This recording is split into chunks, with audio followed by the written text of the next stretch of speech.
I tell you what, that is a big old bag of shallots right here. Shallots. Shallots? That's what I like to say.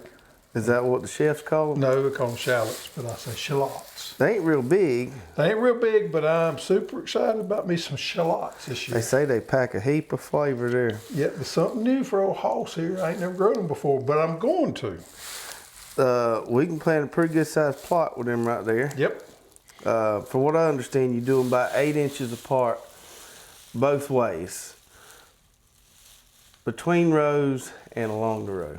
Huh, that's interesting. So and it grows kind of like a garlic and cloves, and then you peel them apart. It's not really like an onion, although there's some nested onions that grow that way, but it grows more as a kind of like a bunching onion. I wouldn't say like a garlic because they're a little easier to pull apart than garlic, but kind of like a bunching onion or so. So you got to give them some room. I did not know that. And in hindsight, we probably could have planted these things in the fall, but we're gonna give it a go right now. And maybe if we give them enough food, fertilizer, they'll be good to go. I think so. It's worth a try.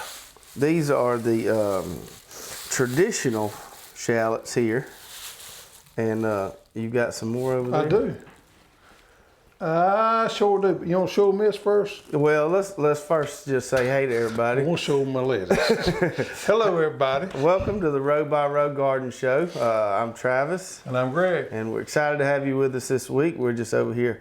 Got a lot going on here, a lot of exciting things to tell you about on the show this week. And without further ado, I'll let you get back. I want you to look at this beautiful head of red lettuce. Now, red lettuce ain't the name of that. Skyphos. Skyphos is the name of it. But I grew them out in my garden. I just cut this one today, and I want you to look there. And that's about the size I like to cut them at. See how it's starting to form my head in there? Mm-hmm. That's about perfect size for me right there. Yep, that's a good lettuce. Has good color to it. It's good flavor. And I will eat these in a salad right by themselves. Yeah, that's good stuff. I showed, we did a lettuce video on 2-minute tip earlier this week. I showed some of mine that ain't quite that size yet. That is so Skyphos is a red butterhead. It's actually an OP variety, but, and we don't have it on site quite yet. Should in the next week or two. We're gonna have it in pelleted form, which makes it real easy to start in your seed trays. Yep. So really like that one. It makes a nice pair. Grow you some of that, and then grow you some of the green butterhead. And then grow you some Paris romaine for them folks that like them Caesar salads. That's right. Good stuff right there. Of course, I don't think it's against the law to mix romaine with this right here if you're at your house, is it? Not if you're at the house. You probably wouldn't want to do that. You don't want to do it in front of the company or anything. You have folks coming over, you might not want to do that. So we digress back to the shallots. Back to the shallots. So here we got several different varieties here. Yeah, let's start out with a traditional. So this is what the traditionals look like, and they just look like a little mini onion there. Now I'm gonna give you a little bit of information about shallots. Shallots are actually in the onion family, but it's a different species. So it's an allium, but it's not the same species as onion. Yep. You doing a dance? I'm doing a dance there. And then we got these several different kinds. This right here is called the banana. Because they are long and slender and look like a banana. Okay. Now, a lot of people roast these things and add them in as their vegetables and stuff like that. I guess you could put them on your steak or whatever. They're roasted nanner shallot. Nanner shallot. It got to be good. Yeah. And then you got to have a red variety. So here's the red ones right here. And those are just called red shallots? Just called red shallots. I'm going to plant a few of them all and test, see which ones I like the best. Yeah. And some of them store a little bit better than others do. Okay. So we store them just like we do onions? Just like you do onions. There's a little different growing. I think you can grow the same, unlike onions, which have long day and intermediate day and short day.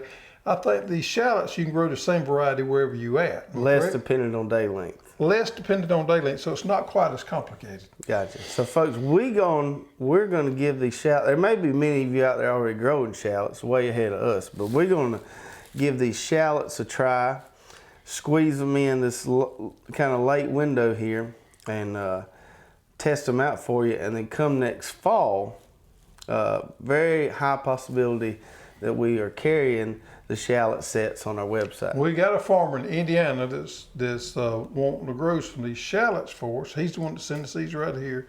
And he wants to grow some of these shallots for us and us to have them available for the general public. And we're kind of excited about that. Yeah, so stay tuned for that kind of next, after this warm season's over with, and we'll start talking about shallots some more. And we, just like with our tools, we like to test everything out before we make sure it's good stuff before we. And I may even eat one too for y'all, let y'all know how it tastes. Hey, people have been wondering why you haven't been eating on the show. I'm trying to lose a little weight, Trav. How's it going? It ain't going good. I love to eat. And Overall's a little tight. A little tight, yeah, a little tight. My underwear getting a little tight, and shirt's getting a little short. And I'm trying to do something about it. Maybe once the days get longer and it gets warmer, you can get your honey outside and start doing some manual labor Well, again. I've been doing a little bit, but I need to do more. I need to do more instead of sitting at the table. Right, sitting at the table with a fork. That's right. We got a lot. So we got the shallots here that we're gonna try out. Today's show, we don't really have a central theme to today's show, but we got bookoodles of new stuff coming. We got a lot going on. Excuse me. So we just got back from Charleston, and you may have seen our picture on the Row by Row group. Had some good meetings up there with the folks at Dixondale, some other folks in the industry, and got back here, and man, it is, I won't say it's crazy, but it's a little bit of organized chaos. Yep. One of the things we alluded to several weeks ago, we talked about we're going to be carrying something that you're going to need to be planting pretty soon, and you can give them a drum roll. I'll let you do it. Okay. Okay. All right. Not So, too good of a drummer. folks, we've got seed potatoes. Okay. So we've talked about this for a year or so now, how we'll start carrying seed potatoes. And we're gonna have 6 varieties. We've got 4 right here. Now these are not on the site as of the airing of this video, but probably will be in the next few days, maybe the next week. If you're not already on our email newsletter list, go to hosstools.com, sign up for that. You'll be the first to know. Let's talk about what varieties we got. We got one right there called Yukon Gold, and this is the one I like to talk about. Got the butter already built in. Well, I reckon we should cut into them. Yeah, heck yeah. Okay. Watch it with that sharp knife you got.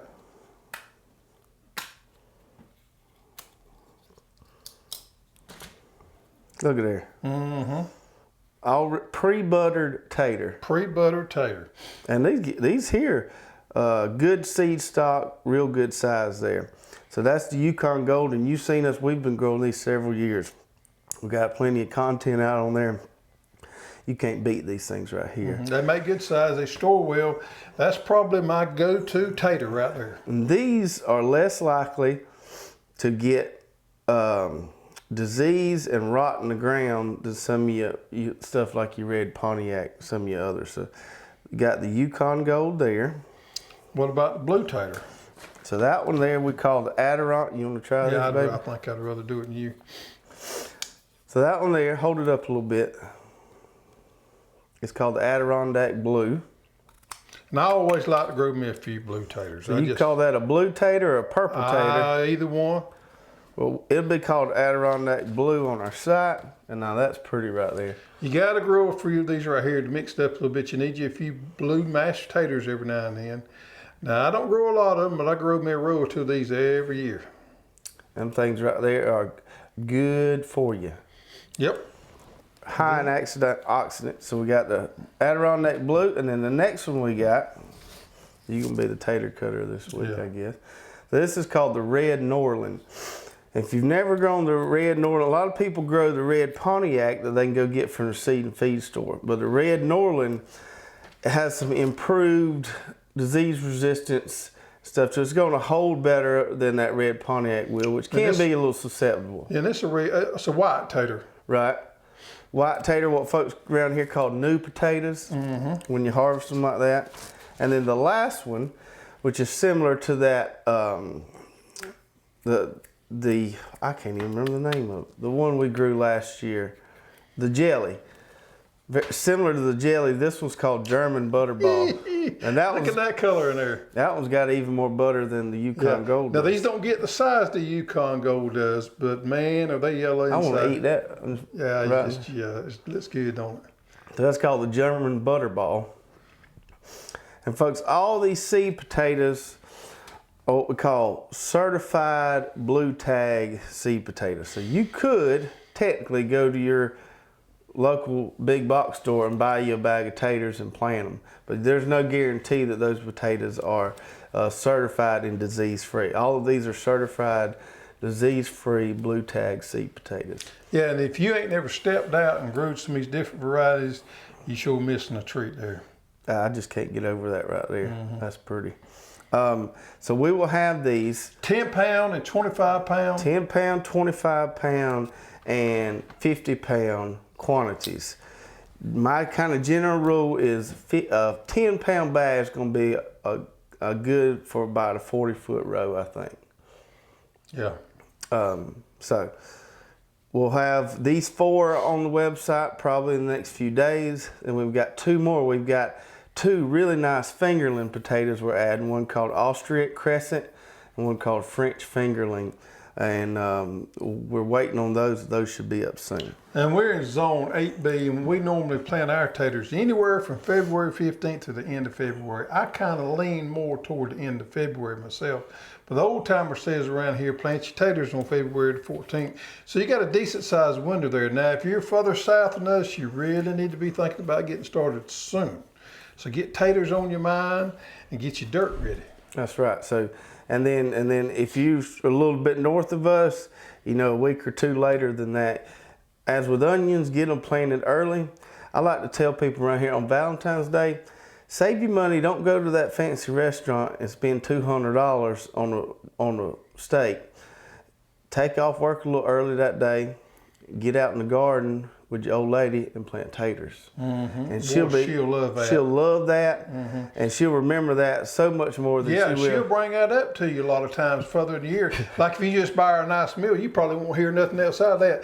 But if she works out there planting taters with you all day long, she'll bring that up over and over again. Yeah, yeah. And it'll be special to her. Nice memory. Nice memory there. So if you don't have any Valentine's Day plans, put some tater planting on the schedule. And if you make it a surprise, got even better. It will be even better. Yes. That's good stuff there. Yeah. Romantic stuff. Romantic. All right, so we're gonna leave the romance there. I want to talk about one more thing we got new that we're about to put on the site. And we've talked about these on a previous show. And these are these gloves that we like to wear. These gardening gloves right here. We call these our Hoss gardening gloves. And we got them in 2 colors. 2 fancy colors. You got them in your Hoss red and then kind of your pastel green there. Now what makes these things so special is they're comfortable and you still have a lot of room to move around. You can still pick up stuff. It ain't like them old big bulky gloves where you don't have any indexability there. I like that word, indexability. Any words you can move freely with them. Right. Now here's my pair. I've had probably, I don't know, 4 or 5 years. And I wear extra large. We got these things in different sizes. You can see there, I've kind of wore the hole in mine right there. But these have got many a mile on them. The more you wear them, the better they get. But they're real easy to wear. I've worn them as driving gloves, but they're actually gardening gloves is what they are. But if you're out there on a tractor or whatever, they are some nice gloves. They're comfortable. They're a little stretchy, and they are my favorite. And we got them in 2 colors and several different sizes. 2 colors, and we got a small, a medium, large, and an extra large. Now, you wear the extra large, and I can wear the extra large, but the large fits me a little better. So if you're a real big fella like him, extra large. If you just kind of, you know, on the average side, I ain't got all that Arthur in my fingers yet. Yeah. So they'll swell up on you directly. I wear the large, but these things are nice and they're comfortable, and you can still do stuff with them. Yeah, I may just wear mine during the show. Go for it. Yeah. You shouldn't have had them on earlier when you was cutting taters. I should have, yeah. All right, and then now into kind of the main segment of the show. There's a feller that watches our show all the time, and he goes by the YouTube name Grumpy Neanderthal.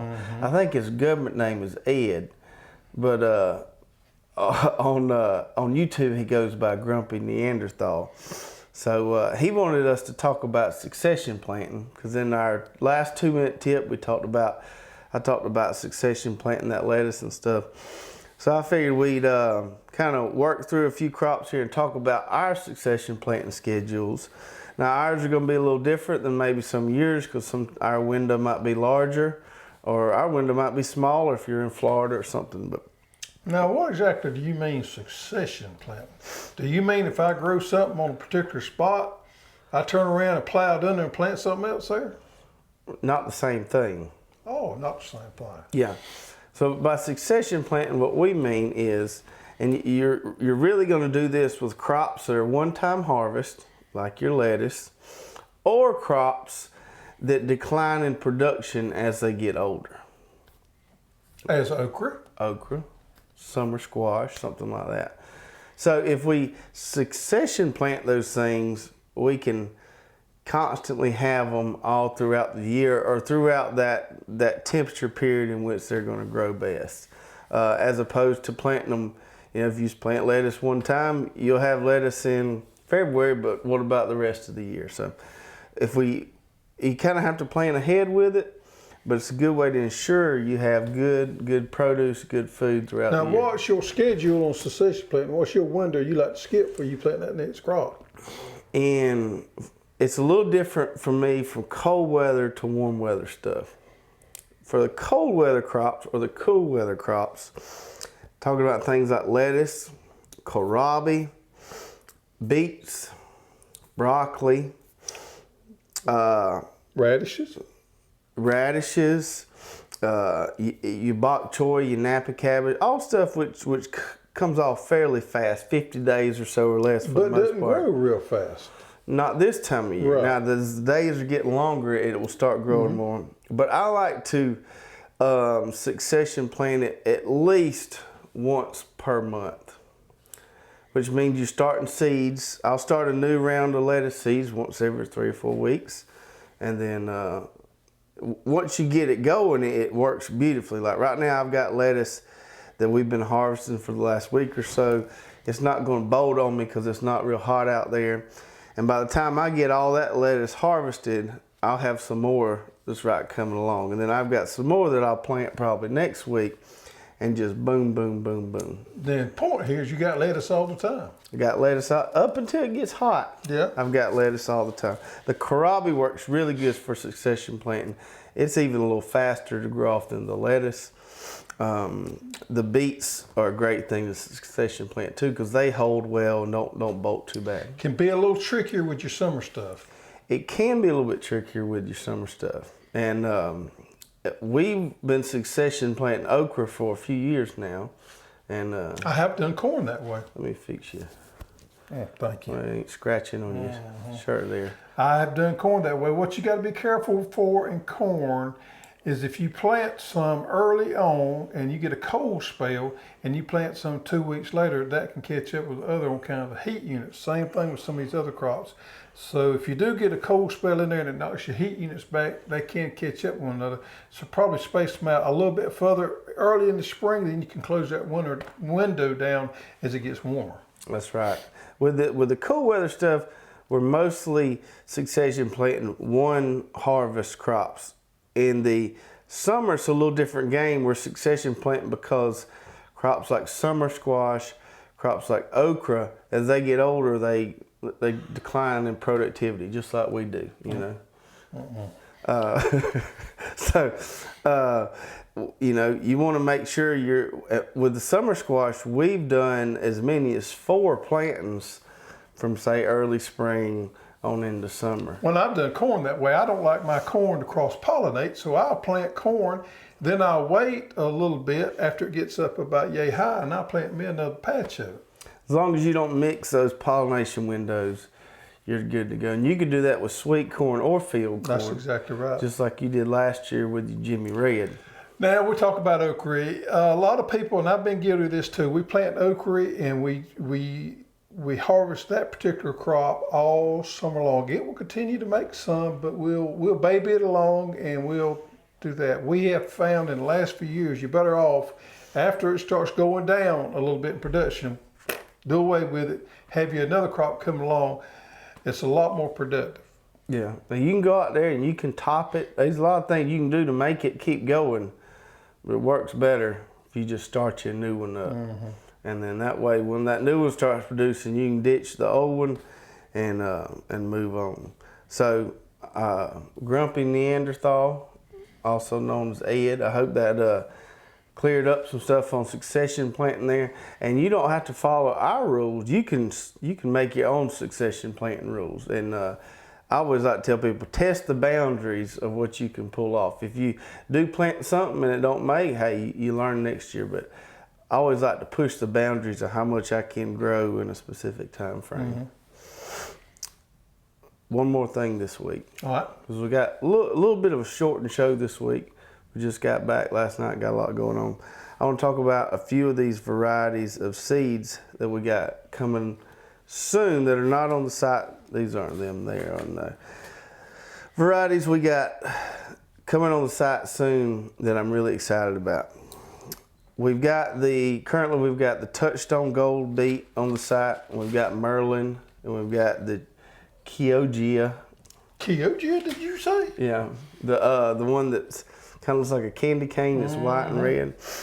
We've got two more varieties coming. We've got one called Kestrel, which is a improved beet variety, has some really good disease resistance on it. I'm really excited about that. It's got a higher germ rate than most beet seed does, and it's what a lot of the bigger market farmers that grow beets are growing, and really excited about that. We've got another beet variety called Solo. Which means one. Which that means what? Solo beet means that it's not one of those multi beets. It's one of those solo beets. How about that? That's right. It's a monogerm beet. Monogerm. Well, when you plant that seed, you just get one plant comes up. So if you're direct seeding them by hand or whatever, you can direct seed those and don't have to worry about thinning them. Or if you're growing them in the trays like we do, it's a little easier because you don't have to be it. Now, if you're planting them out in the garden, you want to plant those others, right? If you're strolling them out there by hand or whatever? Or... Yeah, if you're direct seeding in the garden, you'd want to go with the Solo. Really? Yeah, because you don't have to get out there and thin them. Right. If you grow the multi-germ, you're going to have to get out on your knees and pick through them and thin them. So I grew the multi-germ, and I liked them. I didn't have a lot of issue with that. Yeah, if you don't really consistently size globes, right. The Solo is the way to go if you're direct seeding. I can see it more so in the greenhouse transplanting them. Yeah, it makes things a little easier.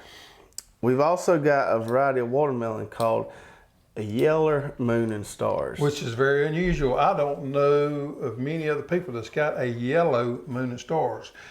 Now, my grandfather, back in the day, the red Moon and Stars was his go-to variety. Yeah. Mm-hmm. But I don't never remember the yellow. So the yellow is going to be very interesting. The yellow's supposed to be really sweet, really nice. I think it makes about the same size melon, but it's got white seeds in it instead of black seeds, and it's supposed to be really good. We're really excited about that one. We've also got a couple varieties of cucumber that we're adding.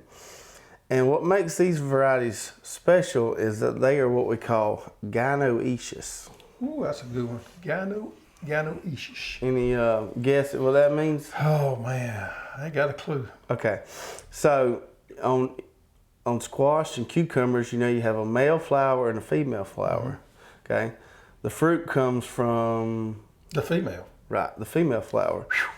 Yeah, that was tough. So these gynoecious varieties produce predominantly, if not all, female flowers. So they're a lot more productive. A lot more productive. And usually they have a couple pollinator species mixed in that provide a few of the male flowers because they need a few. But yeah, they're a lot more productive because they're making a lot more male flowers. Now these bush are runners. They could probably be grown. I would recommend trellising them because of the productivity you're going to get. The slicer we got is called Stonewall, really nice, uniform, And what I like about the Stonewall is that they kind of all stay the same size, around 8 or 9 inches. You don't have to worry about those. If you miss one, those huge ones, they're nice, consistent. And then these are hybrid varieties, right? Correct? If you've never grown some of these hybrid cucumbers, you would be absolutely stunned at how productive they are. I've grown them before, and some of them don't make a lot of bush or a lot of plant, but man, them things just load up on cucumbers. Yeah, and peppers. you have to go get you some more buckets. Yeah, you carry plenty of buckets when you go out because you'll be amazed. And then the other cucumber, the gynoecious one, is a pickling variety called Calypso. And this got mostly all female flowers again, really, really productive. So excited about that one. We've also got the pelleted lettuce coming in. We've got a pelleted variety of butterhead called Harmony. We've got a new variety of romaine. I won't say it's new to us, called Cowshot, which the top half of the leaf is red like the Skyphos and the bottom half is green. And it's going to be pelleted. So I'm excited about that one. I've got a new variety of bell pepper coming called Bayonet. And Bayonet was designed, so sometimes we can take things that were designed for larger scale and bring them down to smaller scale, and they work great for us too. So the Bayonet bell pepper was designed because it's blocky, it's a hybrid, it's blocky and kind of square shaped, and they were mainly designed for packing boxes. So there's no wasted space in the box. You know, if you've got a tall, long pepper, you're probably gonna have some wasted space. So these things are supposed to be really productive, really consistently square size. So they'd make good stuffing peppers. Make really good stuffing peppers.